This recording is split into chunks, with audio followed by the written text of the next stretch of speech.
ప్రభాకర్ రావు లొంగుబాట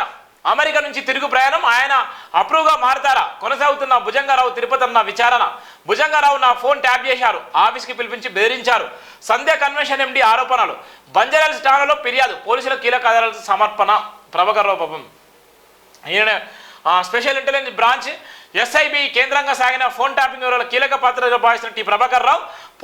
పోలీసుల ఎదుట లొంగిపోతున్నారు ఇప్పటివరకు అరెస్ట్ అయిన పోలీసు అధికారుల దర్యాప్తులో ప్రభాకర్ రావు చెప్పినట్లు చేశాం అంటూ వాగ్మూలం ఇవ్వడంతో అన్ని వేళ ఎస్ఐబి మాజీ చీఫ్ వైపు చూపెడుతున్నాయి దాంతో ప్రభాకర్ రావు అమెరికా నుంచి తిరుగు ప్రయాణం అయ్యారా ఈ ప్రశ్నలకు ప్రశ్న పరిణామాలు అవుననే సమాధానం చెప్తున్నాయి ప్రభాకర్ రావు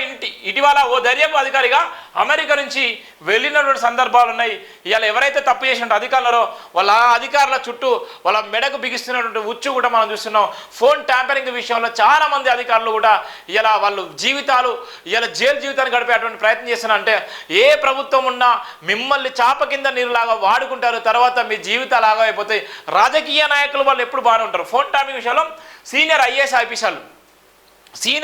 ఆఫీసర్లు సీనియర్ పోలీస్ అధికారులు ఇలా వాళ్ళ జీవితాలు అనేది 14 రోజులు జ్యుడిషియల్ కస్టడీలో ఇలా జైల్లో జీవితం గడిపే నేపథ్యం ఉంది ప్రభుత్వం నుంచి వాళ్ళ సస్పెన్షన్ కూడా ఆర్డర్ చేసిన నేపథ్యం ఉంది ఇలా ఉన్నటువంటి ఒక వెలిగినటువంటి ఐపీఎస్ ఆఫీసర్లు ఇలా పోలీస్ అధికారులు ఇలా వాళ్ళ పరిస్థితి చూస్తే ఎంత ఘోరంగా ఉంది చూడండి అవినీతి ఏ విధంగా జరిగింది అవినీతి విషయంలో తెలంగాణ రాష్ట్రం 10 సంవత్సరాల విషయంలో ఫోన్ ట్యాపింగ్ విషయంలో ఎంత